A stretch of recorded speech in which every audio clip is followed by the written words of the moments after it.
disturbing investigation into animal cruelty in Mississauga. A 43-year-old man is accused of abusing puppies he purchased online.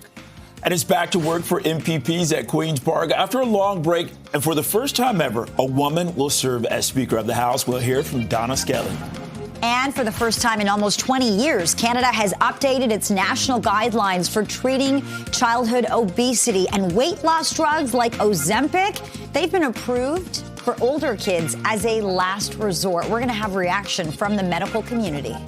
Plus, he's going to be a Blue Jay forever. Vladimir Guerrero Jr. talks to the press for the first time since signing a massive 14-year extension deal with Toronto. We're live at Rogers Centre. You're watching Live at 5.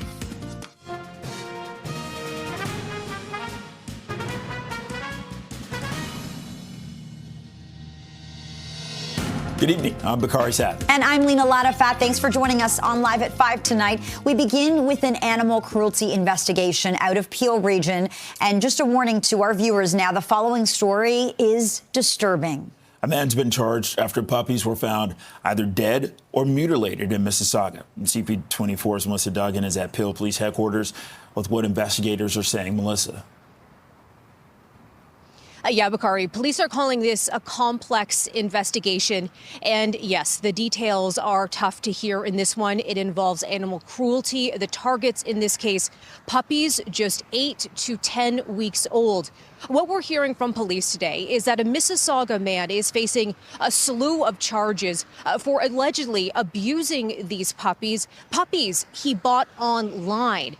This investigation dating back to December of last year, right up until March, so last month. Police responding to a number of cases in the area of Dundas Street and Mavis Road, where puppies found either injured, left for dead. The dogs were in parks and near community centers, so places that would be really visible to the public. Police say of the 4 dogs found, 1 has died. The other 3 are recovering, getting some medical treatment right now. Investigators say these injuries appear to be intentional and not from some sort of interaction with wildlife.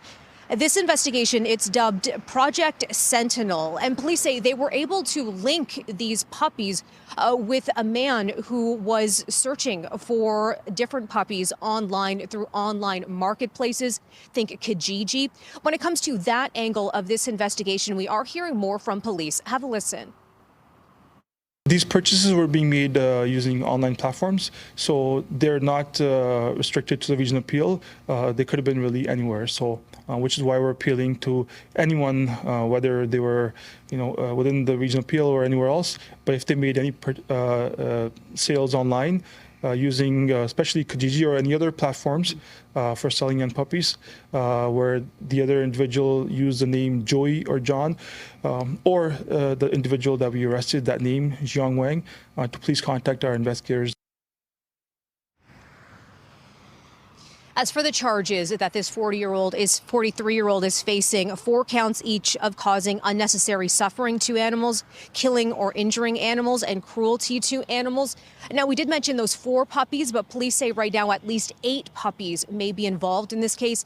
Anyone who has any information, you're being urged to contact police. Project Sentinel at peelpolice.ca. That's an email address that has been set up, Bakari and Lena, specifically for this investigation. Back to you. How disturbing. No other way to put it. Melissa Duggan live in Peel for us. Thank you, Melissa. Well, 1 person is dead following a single vehicle crash on the 401 in Scarborough this morning. It happened shortly after 10 o'clock. That's when a driver collided with the guardrail. This was in the westbound collector lanes at Meadowvale Road. The driver was pronounced dead at the scene. 2 others were taken to hospital. We're going to be looking at the traffic conditions to see if it was heavy or light traffic conditions. We're going to be looking at weather, road, if they were wet, if they were dry. We're going to be doing a mechanical fitness of that car to see if the brakes were working, to see if the acceleration was working, and to see if there was anything wrong with that vehicle. We also are going to be looking at witnesses, anybody who was driving through at that time. We're going to be seeing what they said, if the vehicle was driving erratically or not. We're going to be looking to see what their statements have been said. OPP say 2 passengers, a 2-year-old and a 78-year-old, were taken to hospital with minor injuries. Well, a Pickering man has been arrested for allegedly sexually assaulting two people during spiritual study sessions. 44-year-old Pravin Ranijan is charged with 7 counts of sexual assault. York police say the accused was running religious studies programs out of his homes in Pickering and Markham between January 2021 and December of last year when the alleged incidents happened. Investigators have released his photo because they're concerned more people could be impacted. All right, Lena. Today is the day Vladimir Guerrero Jr. He officially signed his record-breaking contract extension to remain a Blue Jay for the rest of his career. Yeah, talk about a long commitment. He was joined by Jays brass to formally sign that 14-year, $500 million deal that'll keep him in this city through 2030. It's the largest contract in franchise history and among the richest ever in the MLB. Guerrero Jr. says the goal was always to play his whole career with the Blue Jays. All right, CP24's Beatrice Basement is outside the Rogers Center. This is where fans will get to see Vladdy play at home for the first time since signing on the dotted line. B, you were there. You stood there as Vladdy and his family walked by. And let me tell you something. They were all sharp. They were looking sharp, Bakari. Listen, I'll ask Vladdy next time I see him if you can borrow that pink suit for the next Live at 5, because he was looking pretty sharp. But he had to, right? Putting ink, pen to paper on the contract. So you got to look sharp when you're signing a 14-year, $500 million deal, the most lucrative deal in franchise history and the third most lucrative in Major League Baseball history. Vladdy, I can tell you, was on the field a few minutes ago here at the Dome for batting practice. I can tell you he did hit a home run. Obviously, it's going to be a little bit different when the Braves actually hit the field against the Jays for this the first of this 3-game homestand here at the Dome.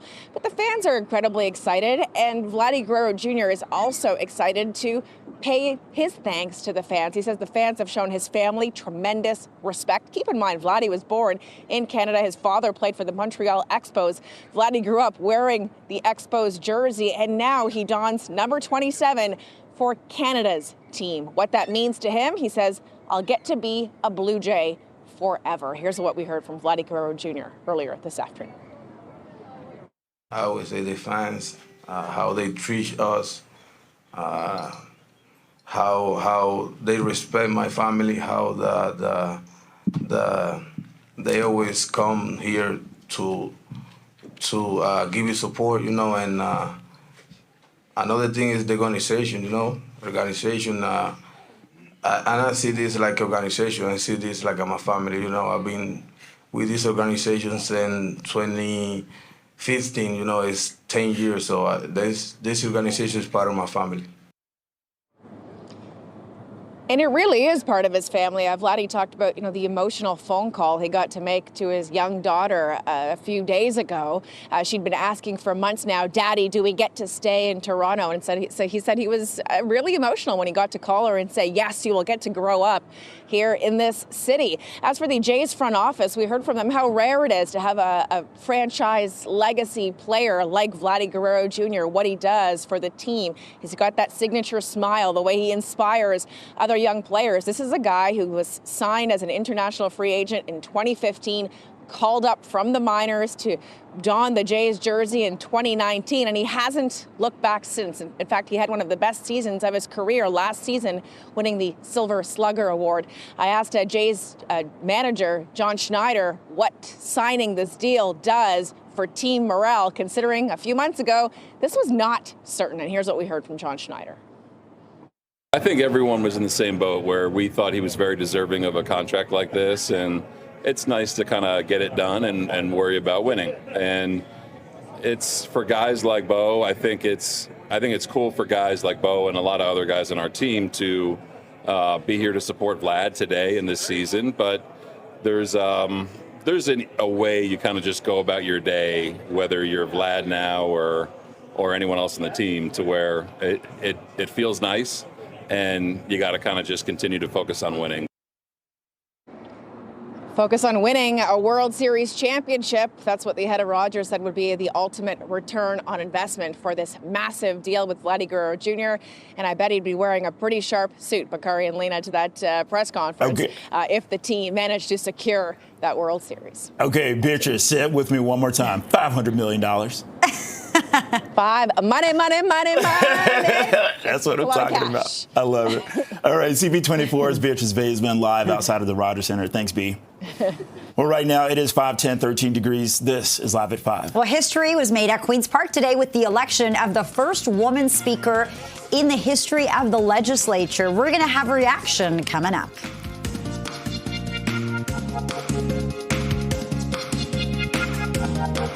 Welcome back. History was made at Queen's Park today with the election of the first ever woman as Speaker of the House.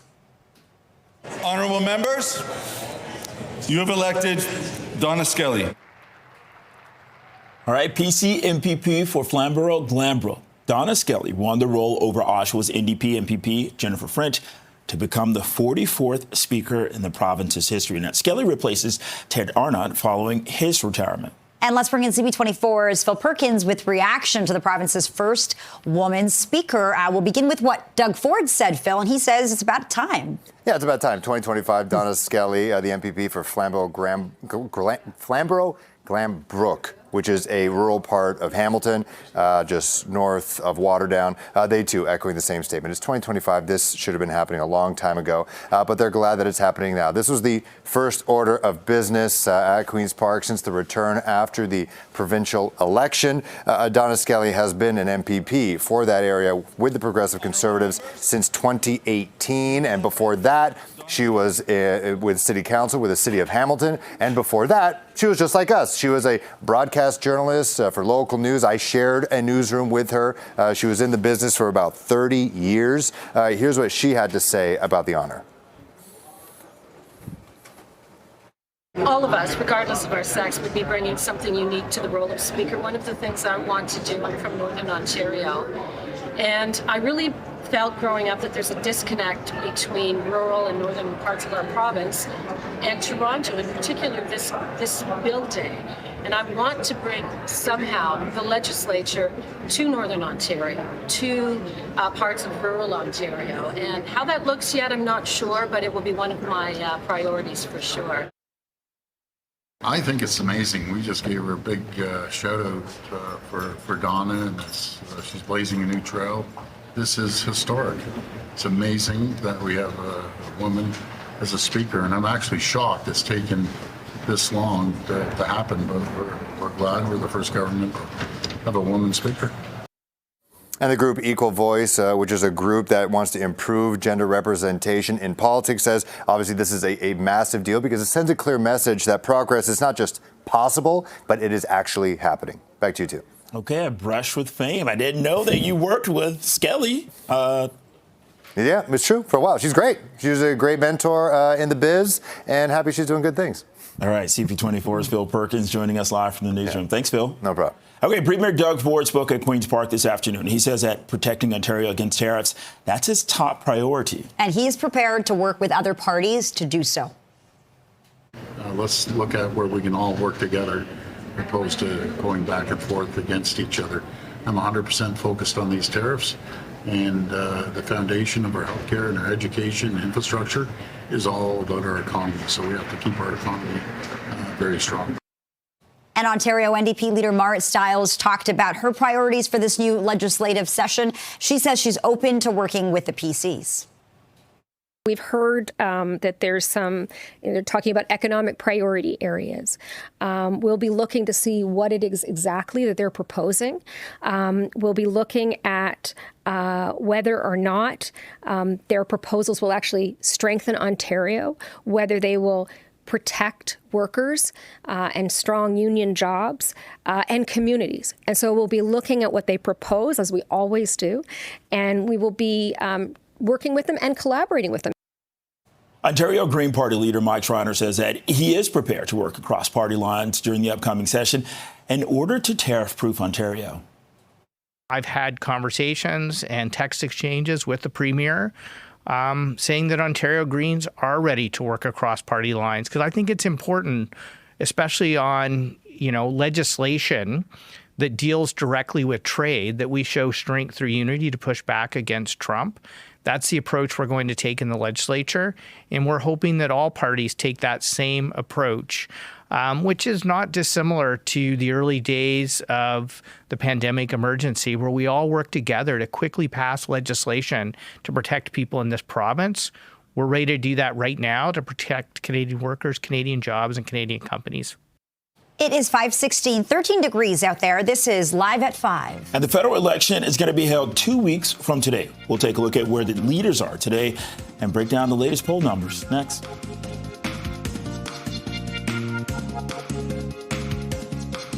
Well, Premier Doug Ford was asked about the Conservative election campaign at Queen's Park this afternoon. Yeah, specifically critical comments from Ford's campaign manager, Corey Tenike, about a squandered lead in the polls. As for Corey, I've said right from day one, he's tough as nails, but he's the best campaign manager in the country. And to be very frank, if Corey was running that campaign, I don't think Mr. Poilievre would be in the position he's in right now. But it's still a lot of time left. We still have debates. At the end of the day, the people will decide which way they want this country to move forward. But sometimes the truth hurts. Well, Tenike made news last week. That's when he described the Conservatives' lost lead in the polls as campaign malpractice. This was during a podcast appearance. The Conservatives were polling way ahead of the Liberals prior to Mark Carney taking over for Justin Trudeau, a lead that has since evaporated.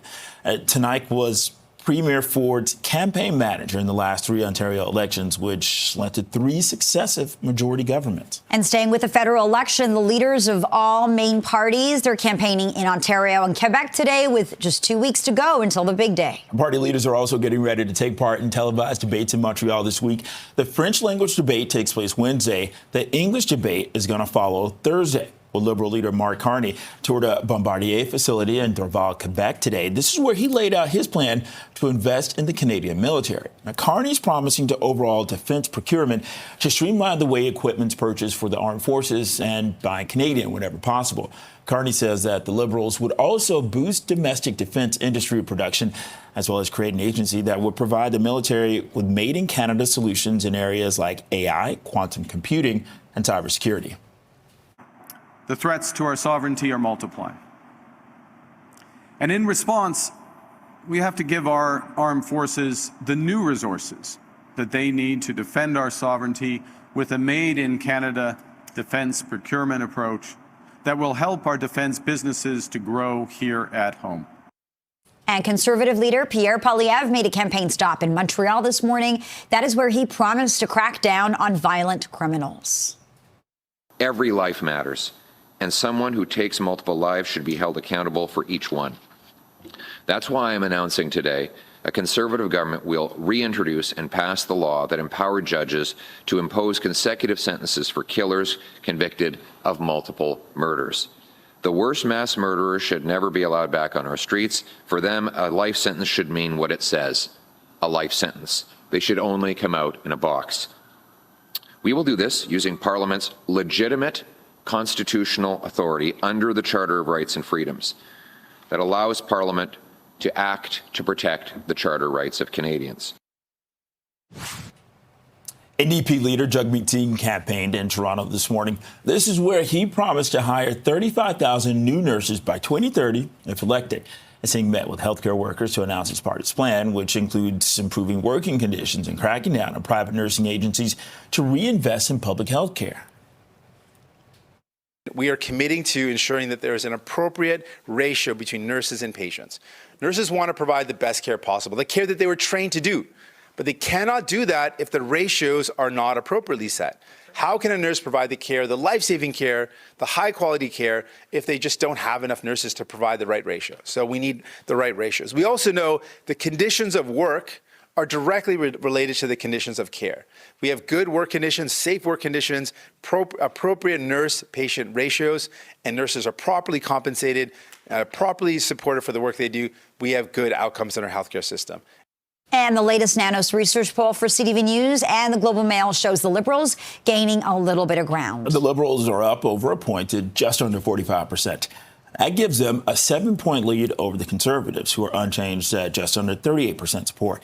The NDP is up slightly to 8.8%. The Bloc, Greens, and People's Party of Canada, they're all down slightly. Meanwhile, nearly 50% of respondents support Mark Carney as prime minister. Just over 34% want Pierre Poilievre to be PM, while Jagmeet Singh has just over 4% support. Nick Nanos talked to CP24 about the divide between Eastern and Western Canada in the polls. The most striking thing for me, and we've talked about this a little bit in the past, is the absolute divide between East and Western Canada, where the Liberals are doing well in Atlantic Quebec and Ontario, and the Conservatives are doing really well in the Prairies and are very competitive in BC. It's kind of like there's two Canadas, and they're not talking to each other, and it speaks to the polarization that we're seeing right now in our political dialogue. Advance voting kicks off this week. Polling stations open on Friday, and they'll remain open through the Easter long weekend from 9 in the morning until 9 o'clock at night. The location of advance polls can be found on the voter information cards mailed out by Elections Canada or through the agency's voter information service. Well, voters can now cast their ballots at universities and colleges across the country. Campus polling stations will continue to operate through Wednesday. Elections Canada says that on-campus voting is open to all eligible voters, not just college students. And early voting is available at post-secondary institutions in all 10 provinces, as well as Yukon. It's 5:24, 13 degrees. You're watching Live at 5. Well, Blue Origin launched an all-female celebrity crew into space today. We're going to take a look at who was on board. That's next.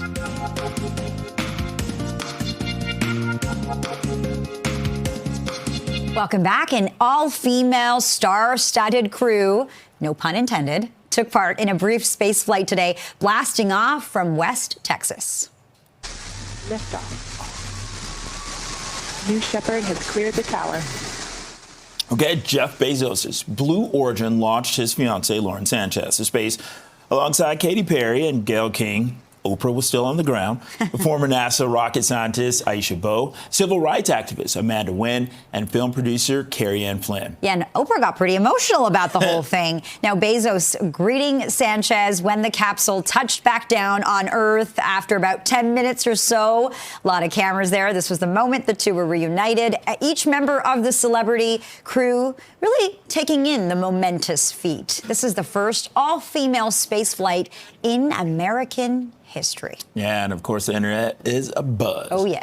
Right now, it's 5:28, 13 degrees. This is Live at 5. The Jays, they're back home for the first time tonight since Vladimir Guerrero Jr. officially signed that massive contract extension. He also talked to reporters about the deal today. We'll have more coming up.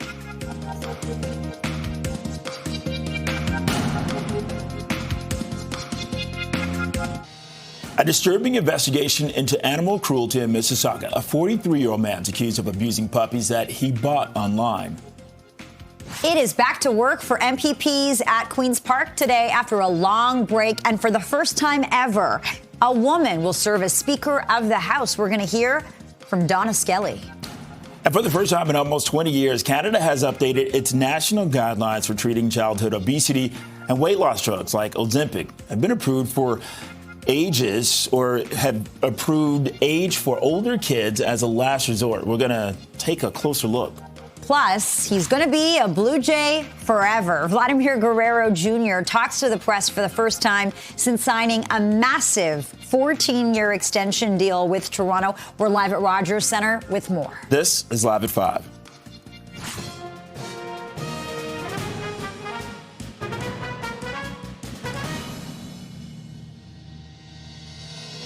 Good evening, and thanks for joining us. I'm Lena Latafat. And I'm Bakari Savage. Vladimir Guerrero Jr. has officially signed his record-breaking contract extension to remain a Blue Jay for the rest of his career.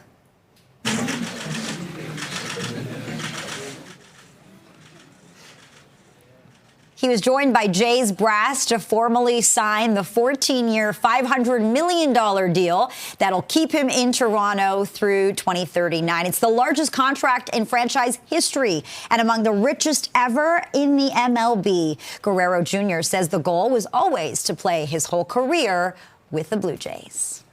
I would think about this always since I'm signed here. I always think I'm going to be Blue Jay forever, and that's what happened today. We thank God we did it, and I'm gonna be Blue Jay forever. CP24's Beatrice Baseman is outside Rogers Centre tonight, where fans will get to see Vladdy play at home for the first time since signing on the dotted line. Beatrice, I hope he likes commitment, because this is a big one. It is very much a very big one. And, we were out on the field in the Dome earlier this afternoon, Lena and Bakari, and on the big screen in the outfield, one single word, home. And that's how the fans are going to feel about Vladdy tonight. You can imagine the ovation he's going to get when he walks into tens of thousands of Blue Jays fans ready to welcome him home, back for the first time since inking just this monumental contract. As you mentioned, 14 years, $500 million.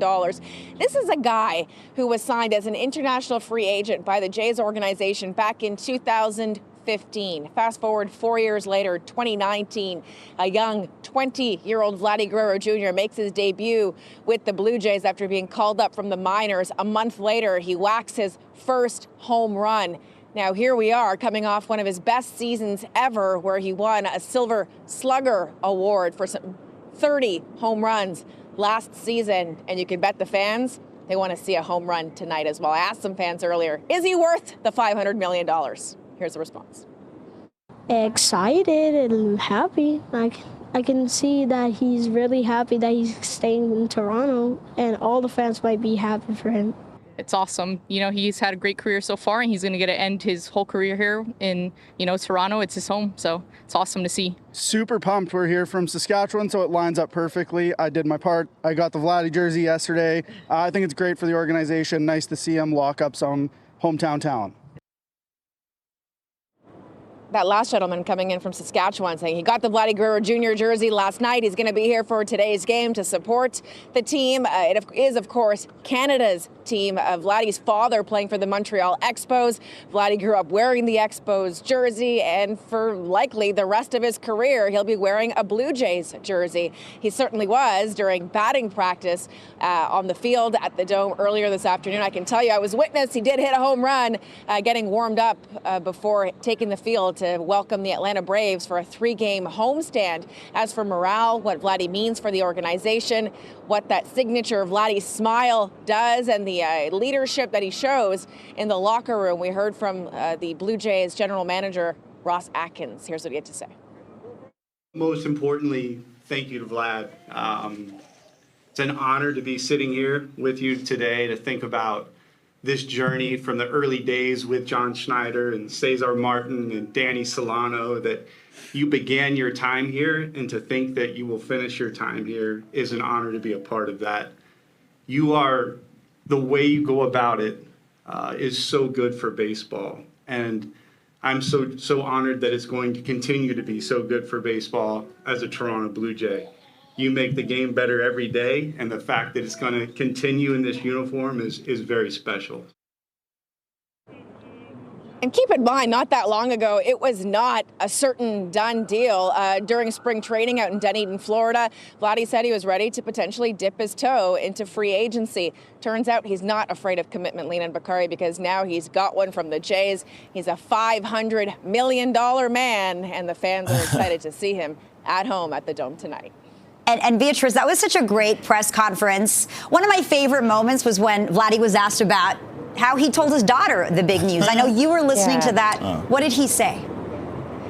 It was such a special moment. Firstly, the fact that Vladimir Guerrero Jr. was able to answer questions from the media in English, that's a big change. He generally does press conferences and talks to us through a translator, and sometimes the emotion gets lost in translation.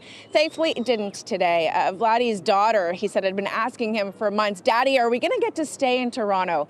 And he said it was so emotional for him that he cried when he got to finally make that phone call to his daughter saying, "Guess what, baby? You're going to be growing up here in Toronto because we're staying for at least another 14 years. The family can plant roots just as they have been, through Vladdy's father, who again played for Montreal. He grew up here in this country, and now that continues through the next generation of the Guerrero family. And so what a special moment that he shared with us about what this means to him and for his young daughters too. I'm sure. So special for his daughter, who was in the room with him as well. Beatrice Baseman, live outside Rogers Centre. Thanks so much, Beatrice. Turning to some other stories we're following for you. One person is dead following a single vehicle crash on the 401 in Scarborough. It happened shortly after 10 o'clock this morning when a driver collided with a guardrail in the westbound collection lanes at Meadowvale Road. The driver was pronounced dead at the scene. 2 others were taken to hospital. We've had a couple of witnesses in the area that have called in afterwards to say that they seen the motor vehicle struck the guardrail. But right now we know that there's tons of people out there that have dash cams. And if there's anybody driving, through at this time, this was a busy time, right? This was a heavy rush hour traffic that was a Monday morning, right? So there's probably a lot of people out there with the dash cam. So if you do have a glimpse of it on your dash cam, maybe when you get home, give it a quick check to see if you do have anything that you can provide to us. The Toronto OPP is looking for any evidence to help them in this investigation. OPP say 2 passengers, a 2-year-old and a 78-year-old were taken to hospital with minor injuries. A Pickering man has been arrested for allegedly sexually assaulting 2 people. It's happened during spiritual study sessions. 44-year-old Pravin Ranijan is charged with 7 counts of sexual assault.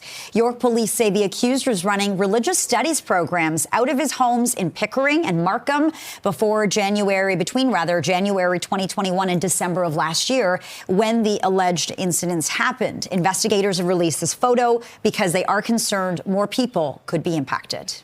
And we begin with an animal cruelty investigation out of Peel Region tonight. And just a warning to our viewers, the following story is disturbing.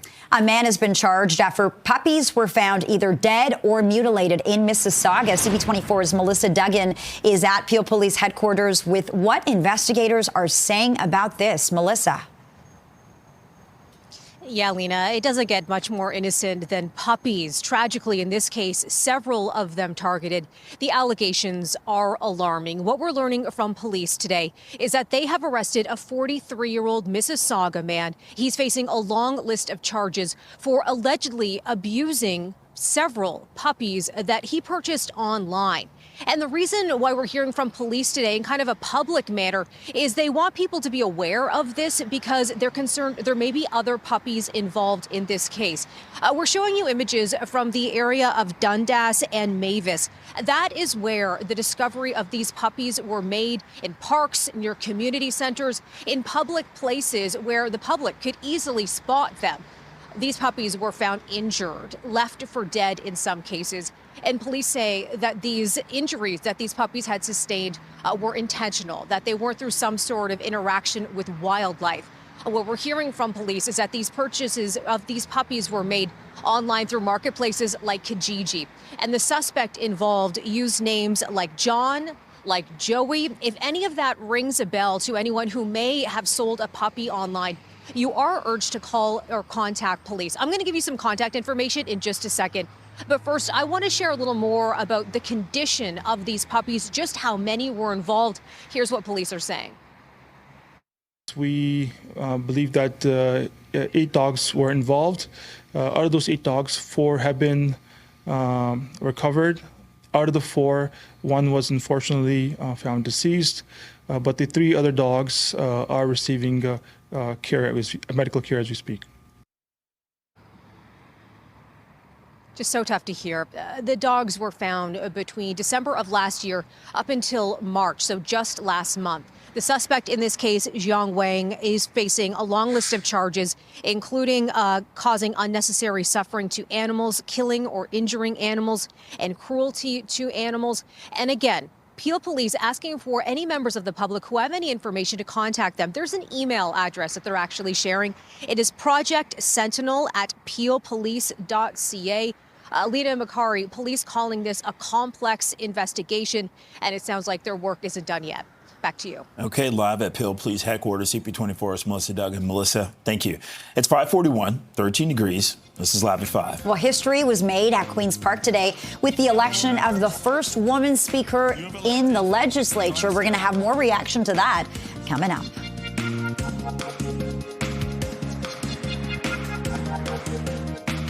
A man is facing 7 charges after a police call involving a stolen vehicle ended in a dramatic takedown. It happened at Dundas and Dufferin last Friday.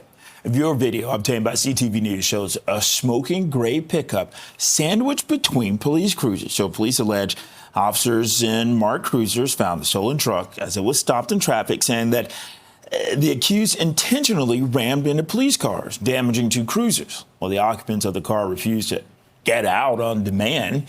Officers ended up smashing a window before dragging 2 individuals out of the pickup. A 42-year-old man was arrested.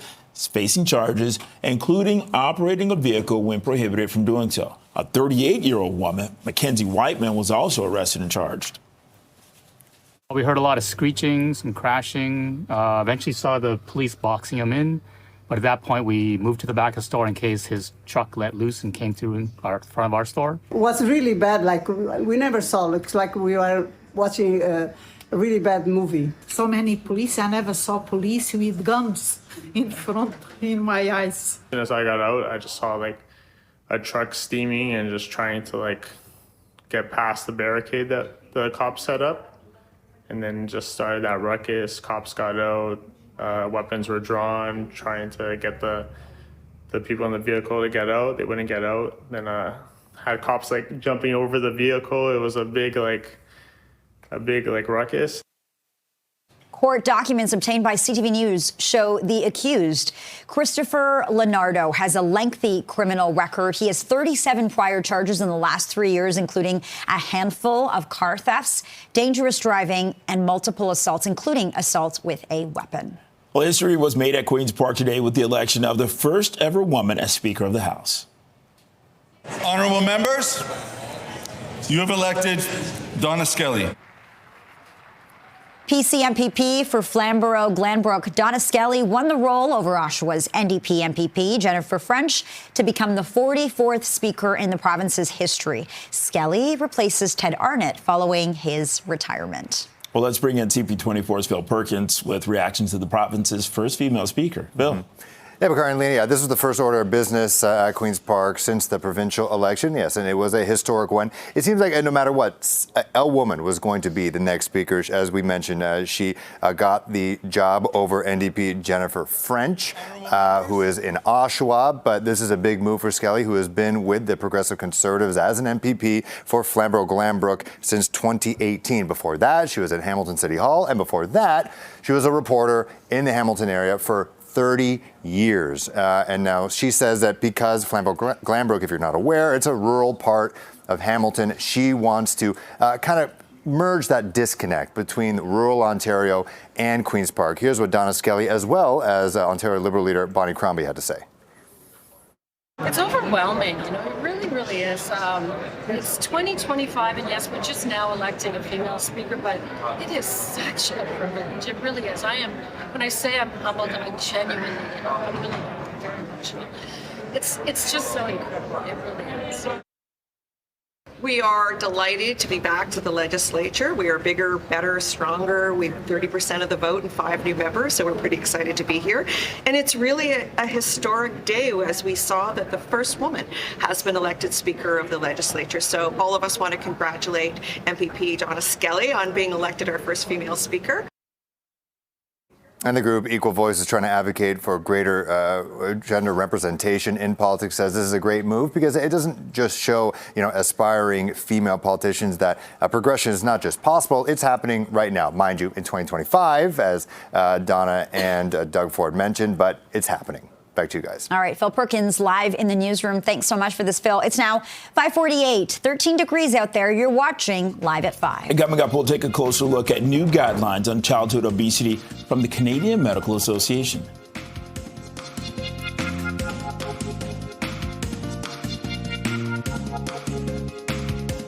The Canadian Medical Association is updating guidelines on treating childhood obesity for the first time in nearly 2 decades.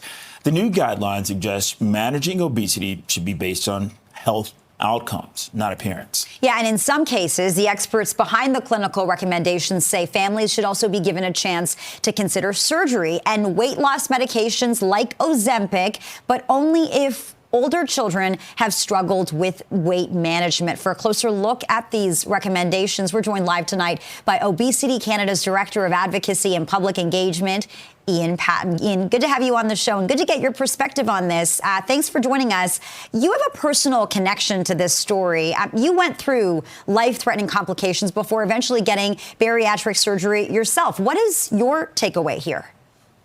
Yeah, I think it's a big update here that we've got that was published today. And like you said, for me personally, I was someone who grew up with obesity, and I have gone through treatment as an adult. And I look back on these now, and I wish that this knowledge was available when I was a kid. Along those lines, you say that, the recommendations say families should also be given a chance to consider surgery and weight loss medications like Ozempic. Can you elaborate on that? Yeah, I mean, the cornerstones have to be around the behavioral and psychological interventions for these, and that comes through in these guidelines. But, those other treatment options that you're talking about, the pharmacotherapy and the surgical interventions, are evidence-based treatments that are available, and they've shown to be effective under certain circumstances. So they are options that are available, but we're certainly not suggesting that all children and youth with obesity should be utilizing those tools. So, there might be a lot of parents thinking Ozempic for children or surgery for children. That seems very extreme. We have to mention this would only apply to older kids who have been on weight loss treatments and exercise and things like that haven't worked for them. What do you say to those parents who may have concerns here? Yeah, I mean, those are serious treatments for a serious chronic disease. So I think that's the caveat, is we need to recognize and understand that obesity is a chronic disease. And so in the instances where, it's progressed far enough and it's a concern, we should be looking at those interventions. Can you talk about health outcomes versus appearance? Because a lot of times, it's not synonymous for most people. Yeah, I mean, traditionally we tend to think about weight as the only outcome to think about when it comes to obesity. But, for me personally, it had nothing to do with weight. It's more about the quality of life, the function, the ability for me to do what I needed to do in my daily life. And those are the things that are the important part, and that's what we should be focusing on. Very quickly before we let you go, there is still so much stigma around childhood obesity. Do you hope that these new guidelines sort of tackle that issue?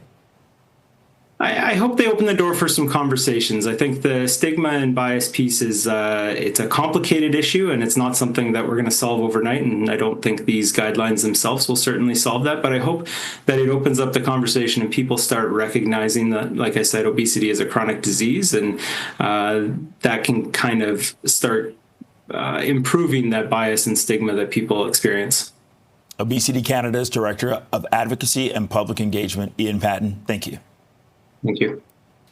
It's 5:55, 13 degrees. This is Live at 5. Well, it was locker clean-out day for the Raptors after their season came to an end last night. Coming up, we're going to hear from some players who reflected on the season.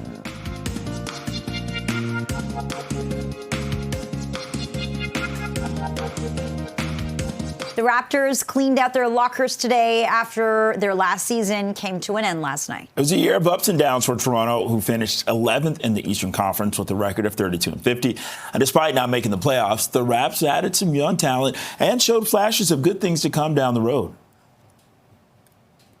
I'm a fast learner, and, this whole process has been about adaptation. Being here and knowing what it's going to take to win. And an all-female, star-studded crew took part in a brief space flight today, blasting off from West Texas. Liftoff. New Shepard has cleared the tower. Jeff Bezos' Blue Origin launched his fiancée, Lauren Sanchez, to space alongside Katy Perry and Gayle King, former NASA rocket scientist Aisha Bowe, and civil rights activist Amanda Wynn, and film producer Carrie Ann Flynn.